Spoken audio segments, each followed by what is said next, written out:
Ladies and gentlemen, Keith Emerson.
So as much as I kid myself, I'm not a synth virtuoso like Keith was. And it has been made clear that he's manipulating many parameters in the example. So I've tried to capture the essence of that sound in this patch. I don't know whether this is strictly a bass patch or more just a kind of a general synth sound. It's very organ-esque, but he approaches it in his playing style like an electric guitar.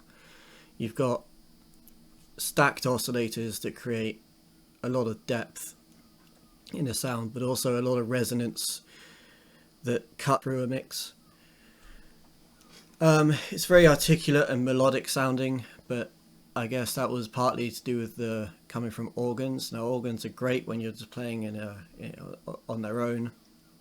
They get covered up very quickly by guitars and bass guitars. So a lot of John Lord, for example, from Deep Purple, would run his Hammond through a Marshall to get more presence. The patch itself, we have two separate oscillators.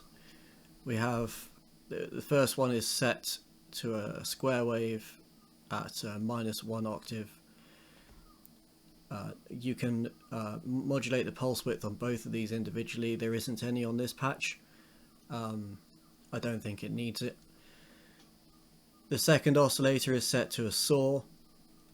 This is a classic way of getting what's referred to as the moog shark fin waveform, which was always supposed to be a saw, but it had this kind of kick on the return section of the waveform that gave it a slightly more abrasive character.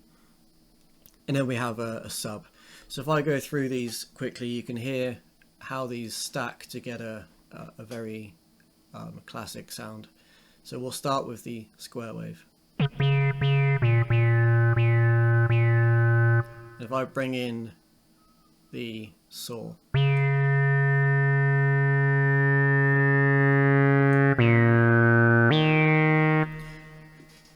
you can hear how it layers nicely with that square. It gives a little bit more saturation to the sounds, but doesn't lose any definition. And then the last thing is this sub that just adds weight to the sound.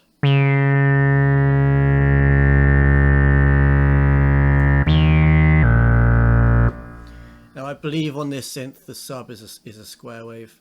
I'm not entirely sure, but I can't detect that it's too different from the oscillator. It's not a particularly dark sounding bass or synth patch, this, partly because the cutoff frequency is so high and the resonance is even higher than the previous patch. you're able to do this by having the envelope, which is set relatively conservatively, quite low in its effect on these. We have just a tiny bit of attack, relatively good amount of decay, a little bit of sustaining, absolutely no release. The amp is set to key, so note on, note off, almost absolutely no amplitude characteristic at all. This may have been to do with how familiar he was with playing organ style instruments, where the notes are heard only while the key is down and turn off immediately as you release the key. To kind of soften this sound a little bit and make it a little bit easier to play, I've added a bit of reverb.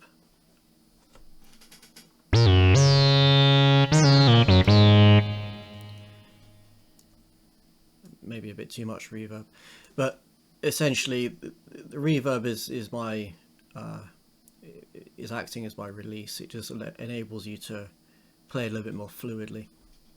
We do have portamento on this. I believe the keyboard that he uses in that example had a ribbon controller, or the precursor to the ribbon controller, which was a wire with a ring on it that you could move up and down to glide. That was a very Moog specific thing. This keyboard doesn't have that, so I'm using automated portamento to get the kind of the very Emerson style glide between notes like this. You can hear as it transitions between the two notes, there's a constant sound. It just glides, the pitches just glide up to each other. So Keith plays this sound very much like a guitarist would play a relatively distorted guitar tone. But in essence, this patch is more of a live performance kind of safe sound that can be played in any way that he saw fit at any minute of that performance, which is, you know, a wise choice. Now, as I said, I don't have a Moog from 1968 to really look at his sound designs properly, but I hope that some of the design points in this patch help figure out how he was getting the sounds that he was getting back in the mid 70s.